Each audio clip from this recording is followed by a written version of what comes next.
You know, when you get the air horns, that's how people know it's fucking real up here. Gray Rizzy, Shape 45. It's another grind setters. You know, this outlet right here, first of all, Shape 45 is powerful in itself. Shout out to the homie, Eminem, of course, the boss right there. But what we do on this show is open up the platform. I open up my platform to new artists. But I don't even know if that's offensive. I don't think it's offensive, but you've been putting in so much work, so many things that you've done. I was just joking with him. For the people who are listening right now, shout out to all of our listeners, whether you're in a car, you might be on the SiriusXM app, they might be listening in the crib. And I was saying, like, yo, I didn't realize you put out so many projects in 2020.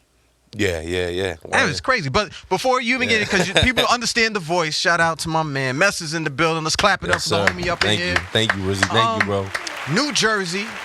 And I feel like that's cheating, man, because it's like you're right across the water. You're actually closer to most people in the city. Yeah, I'm real close to the city. You know what I mean? West New York? West New York, yeah. Copy, man. And you grew up there? I grew up there, yeah. All right. What's been some of your influences? Because the reason why I'm setting all this up is because you have a particular sound. Mm-hmm. And regionally, it doesn't sound like you're from just across the water, even in New Jersey. You have a sound to me that sounds very Bay Area, sounds very Midwest, and it's very matter of fact. And I was reading through the bio, and it was like Barry White, and it's like, yo, you got this baritone where it's like shit just stands out.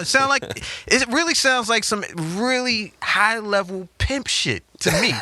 And it's like I'm listening. I just want to hear what you got to say. But how did you even get into music, bro? I mean, my sister used to do music. She played the piano, so I was always around her. She was a big influence in like putting me on to like stuff like Barry White and stuff like that. And then from there, you know, in the neighborhood, I started rapping. So I've been rapping in my neighborhood since forever. So like since I was like 14, 13 years old. So you could go in my neighborhood right now and ask them, and they'll tell you, yeah, he been rapping since he was a kid. Like, you know what I mean? So it's just something I did. It started on the stoop. You know, I started with a tape deck with the CD player on top.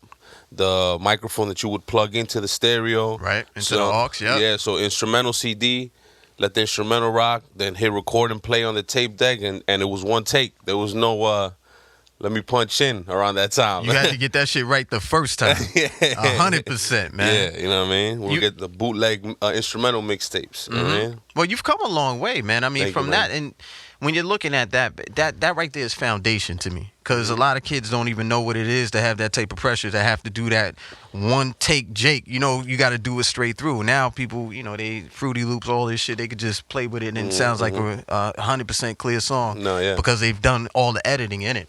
But let's talk about this real quick. When it comes to the people that you're working with now, you know, leaps and bounds, man. You have some real dope features. Shout out to Jada Kiss. I saw what you did, and I believe it was Ricky St. Laurent is on there as well. Yeah. It with the temperatures rising, like you could see the work that you put in. You could see, you know, all of the moves that you made. How are you feeling right now? Like, are you still as vibrant about the music as you were, or even more now because you're seeing all the success? Yeah, I am more now. The hard work paying off. Yeah, it's weird. I'm kind of getting adjusted to it now, you know what I mean? Mm-hmm. But, you know, I'm taking it day by day, man. It's crazy, man, when it really starts getting real like that, you know? You think I was just having this conversation on the way over here. Like, you know, people start changing around you. Shit just starts getting weird and spooky, you know what I mean? Yep. So, that's a fact, man. Yeah, man. Let's talk about it. I don't want to out anybody, but a lot of people don't understand. They always say, damn, you changed, or damn, you know, you're not the same. I don't think we're ever supposed to be the same if we all trying to strive to do more, do better. I'm constantly growing. I'm constantly pressuring myself to grow. So I put myself in situations to like, which forces me to grow. So like, if you're around me and you're not growing, you kind of feel that, because it's like you start growing apart from people, because, you know, I'm spending more time growing, and then people just settle, you know, for what they want to settle for. You know what I mean? So it's tough having ambition. Sometimes I think, like, if you want peace, definitely having ambition is not the route to go. You know what I mean? Right. So, but it comes with the territory. So put that pressure on yourself. You can never hold anybody else accountable for your success, man, but yourself. Exactly. This is what I want to do. I want to get to some music, because I know people are like, damn, son, this guy's voice is crazy. I know he's spitting some shit. Like I said, when I heard Guidelines, I was like, yo, man, you just have this. How can I put it, man? This is like this tone. As soon as the song comes on, you're like, yo, I'll listen. What the fuck? Whatever you guys say. What's up? This mother, he sound convincing as fuck to me. I want to hear more. So this is what we gonna do. We gonna play guidelines for you right now. I got Mesa in the building. Make sure you hit him up. Give him some feedback on Instagram right now at Mr. MR100 Summers 100 Summers. Hit us up as well at Gray Rizzy at Shade 45. We gonna be right back. So we out here, man. Grind setters. Yo, it's a living nigga. I'll tell you. Oh, man. Yo, Gray Rizzy, we out here. Shade 45 is a ground setter. Shout out to the homie Mesa in the building. We over here just laughing and shit. Shout out to everybody that's in the studio as well. My partner, Smith. You know what it is? It's like when you start, and shout out to BDM as well. When you start working with certain people, we were just talking about ambition and making sure that level is met every day. It's like you start to appreciate it. The shit that we might have taken, and I don't want to speak for you, but I'm just saying for me. Like sometimes people would say stuff in the past and I might have got offended. Now I totally understand it. You know what I'm saying? Going forward. For you, with the music, because obviously when you step in that booth, it's just you. You know what I'm saying? Of course you got the music, producer, engineers outside and stuff like that. But what are the goals for you going into 2021? Because 2020 been crazy. You've already, to me, you've surpassed 2020. Because of all the projects and all the music you put out. Yeah. Like you said, I made $100,000 making it off this music. Mm-hmm. Believe me, I know what I'm doing. Yeah. But 2021, you got to keep up in the ante. So what's the goal for you? I try to top whatever, you know, I try to top whatever move I did last. You know what I mean? So I'm constantly working. So I'm working so much that I don't even, it's so much work that I got coming out. So many things got coming out, interviews, videos, albums, features, that I'm like super ahead of schedule, you know what I mean? So for me, it's just a matter of, you know, nothing really beats hard work, really. So as long as I'm consistently working and doing stuff that I haven't done before, doing a song with somebody that I haven't done a song yet, you know what I mean? Like I got somebody in the works right now. I don't want to say it yet, but you know, I'm working on another record with somebody that's gonna be big too. You know what I mean? So I'm just constantly working, man, building the brand, investing into myself, and adding value to my estate, really, you know what I mean? There's always a lot of talk, and I feel like it's in fashion, it's in vogue, so to speak, when people talk about independence. And I love people when they talk independent talk, but you got to understand the pressures that come with it. You know, there's a lot of things you got to do. You got to be the CEO, the janitor, everything in between. But you did something, and I want to make sure I get this right. I was reading it, and you went ahead and partnered with a finance company. How does that work? Because I think when people disrupt and they take other routes, they show people, yo, it can be done. It's just maybe you didn't think about it. Yeah. But look at the example I'm giving. Can you tell me a little bit about that? Well, I got put on to that by, shout out to the Spanish artist, actually. It's not even a hip-hop artist. Device and my boy Kevin put me onto this company called Sound Royalties. They're stationed out in West Palm Beach, and what they do is like they flip the script now. So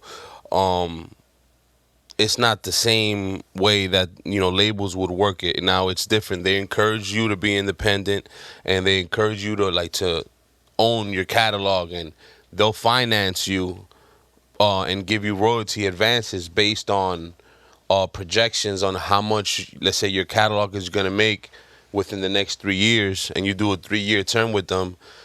They collect a certain percentage on the back end. You partner up with them, and now you got capital, and you don't have to, like, the thing about being independent that sucks is like waiting for the streams to come in. Like, I got millions of streams, but I'm not getting millions of streams in 1 week, you know what I mean? I'm accumulating them over time.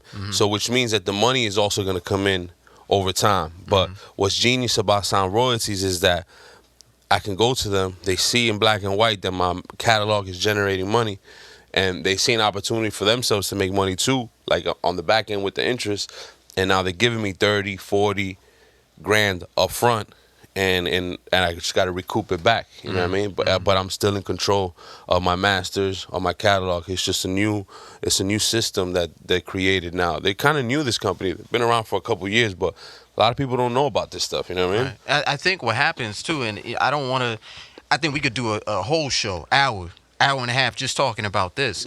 But one of the things that, you know how it is, one of your biggest goals is that you just want to be signed, right? I don't give a fuck. It doesn't matter. I just want to be signed, but people aren't thinking about the business all the time behind that. Now you're starting to see more of that as those layers get peeled back, but now you're also starting to see other routes of making money, distribution, the streams. And let me get you these terms, man. I want you, if you don't know it already, write this down.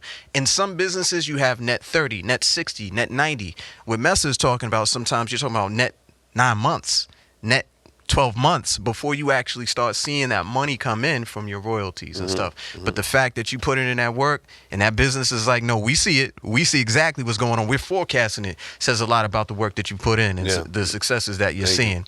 Look, give me some inspiration. Who you want to hear me play right now? This is for you, right? This is that's a Mesa pick right now. Who you want me to play? It's got to be hip hop or it could be anything? It definitely got to be hip hop. I don't want to hear Eminem.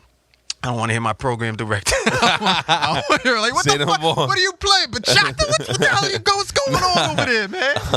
Definitely hip hop. Let's do. You know what, man? I've been listening today heavy. I've been listening to King Von and Fabio Foreign. The I Am What I Am. For some reason, I've been listening to that record a lot today. So let's mess with that. Let's get in that. Spread love is the Brooklyn way. Yeah, rest in peace, King Von. O Block, we hear you. Mesa, Gray Rizzy, we out here. Ground setters. Air horns in the building is real. Gray Rizzy, we out here. Shade 45. It's another grind setters. I got Mesa in the building. I gotta say his tracksuit is mighty crispy. I should have came prepared for this. I had no idea. You know what I'm saying? Yeah. How much is style playing a part in what you do? Because everything that I've seen, video wise, or it might just be artwork and stuff, it has an aesthetic. How much of that is your fingerprint on what you put out there? It's mainly everything, but I just kind of got like a old throwback '90s like it's like a hybrid of the '90s and now, you know what I mean? So it's kind of whatever I feel, you know what I mean? You know what I mean? So is there a particular stylist, or not even style? Is there a particular designer that you always go to? Like, say for instance, coming out of say the Northeast, Tim's a staple. Yeah. You're not you go to see Tim's on everybody. But is there a particular designer that you always rock with? I'm gonna keep it real with you. Not really, man. I kind of mess with the same brands over, like Adidas, Nikes. Now I'm starting to get into the designer life, and that's expensive. Oh, hell but it's comfortable too, though. I'm not gonna front, though. So I can see how somebody can get addicted to spending that much money on clothes from how comfortable certain ones are, like the Balenciagas and stuff like that. You know what I mean? But if I like it and it's fly, I'ma rock it. You know what I mean? I'm not like a. Well, I'll tell you one brand I do mess with: Crooks and Castles. I like Crooks, man. Shout out to the guys based out in Brooklyn. I fuck with those. Oh, they in Brooklyn? I didn't know that. Okay, yeah.